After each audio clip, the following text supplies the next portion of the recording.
Hello friends, welcome to Kanish குட்டி channel. நம்ம இன்றைக்கி சிக்கன் பிரியாணி 1.5 கிலோவில் எப்படி செய்கிறதுனாங்க பார்க்க போகிறோம். வாங்க வீடியோக்குள்ளே போகலாம். ஃபஸ்ட்டு இஞ்சி பூண்டு பேஸ்ட்டு அரைச்சி எடுத்துக்கிறேன்.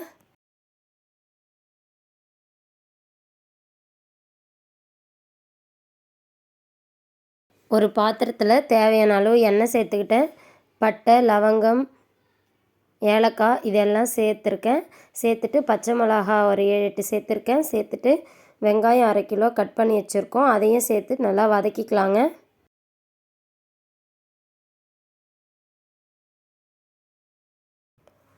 ஒரு 2 நிமிஷம் போல் நல்லா வதங்கட்டுங்க. நல்லா கோல்டன் கலரில் ஆகணும் வெங்காயம், அது வரலாம் நல்லா வதங்கட்டும்.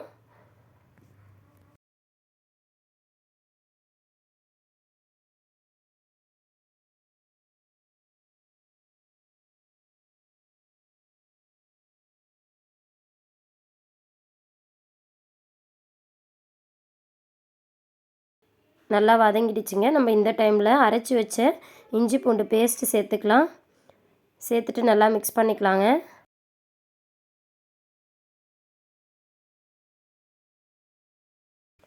அரை கிலோ தக்காளி கட் பண்ணி வச்சுருக்கேன். அதையும் சேர்த்து நல்லா வதக்கிக்கலாங்க. புதினா 2 கைப்பிடி அளவு சேர்த்துக்கிட்டேங்க. சேர்த்து நல்லா மிக்ஸ் பண்ணிக்கலாம்.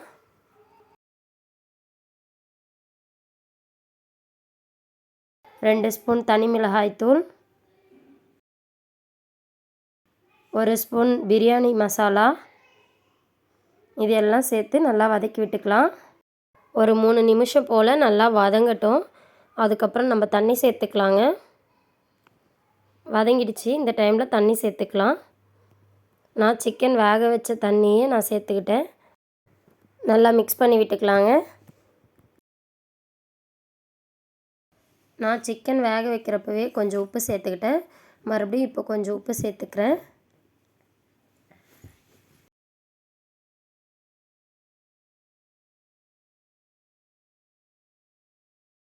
நான் இந்த கப்பில் 1.5 கப் அரிசி எடுத்தேன். 2.5 கப் தண்ணி சேர்த்துக்கிட்டேன். நான் சிக்கன் வேக வச்சு எடுத்திருக்கேன். அதில் ஒரு வெங்காயம், ஒரு தக்காளி, தனி மிளகாய்த்தூள், தேவையான அளவு உப்பு, கொஞ்சமாக புதினா இலை இதெல்லாம் சேர்த்து வேக வச்சு எடுத்துருக்கேங்க. பிரியாணி மசாலா நல்லா கொதிச்சிடுச்சு. இந்த டைமில் நான் அரிசி சேர்த்துக்கிறேன். நான் பாஸ்மதி ரைஸ் தான் எடுத்தேன். 1/2 மணி நேரம் ஊற வச்சு எடுத்திருக்கேன்.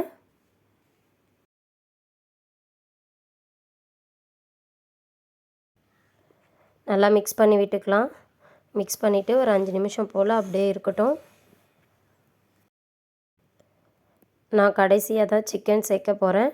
நல்லா தண்ணினா ட்ரை ஆகணும். அது வரலாம் வெயிட் பண்ணலாங்க.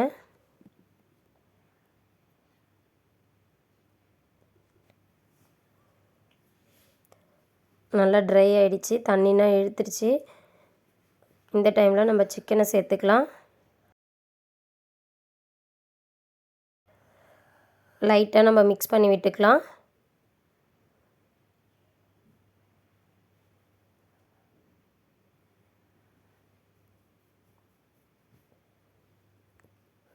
அவ்வளோதாங்க, நம்ம தம் போட்டுடலாம். இப்போ நம்ம அடுப்பில் இருக்க கறி எடுத்து நம்ம தம் போட்டுக்கலாங்க. ஒரு 10 நிமிஷம் கழித்து ஓப்பன் பண்ணி பார்க்கலாம். பிரியாணி நல்லா சூப்பராக ரெடி ஆகிடுச்சிங்க. அவ்வளோதான். நம்ம பொறுமையாக சைட்லேருந்து லைட்டாக திருப்பி விட்டுக்கலாம். நம்ம அடுப்பில் பிரியாணி செஞ்சதால் செம்ம டேஸ்ட்டாக இருந்ததுங்க. சாப்பிட்றப்பவே செம்ம சூப்பராக இருந்தது. நீங்களும் கண்டிப்பாக உங்கள் வீட்டில் ட்ரை பண்ணி பாருங்கள், நல்லாயிருக்கும். கடைசியாக நான் கொத்தமல்லி மேலே தூவிக்கிறேன். சுட சுட நல்லா காரச்சாரமான சிக்கன் பிரியாணி ரெடி ஆகிடுச்சிங்க. உங்களுக்கு இந்த வீடியோ பிடிச்சிருந்தா லைக் பண்ணுங்கள், ஷேர் பண்ணுங்கள், சப்ஸ்கிரைப் பண்ணுங்கள். அப்படியே பக்கத்தில் இருக்க பெல் ஐக்கானையும் கிளிக் பண்ணுங்கள். தேங்க்யூ ஃபார் வாட்சிங்.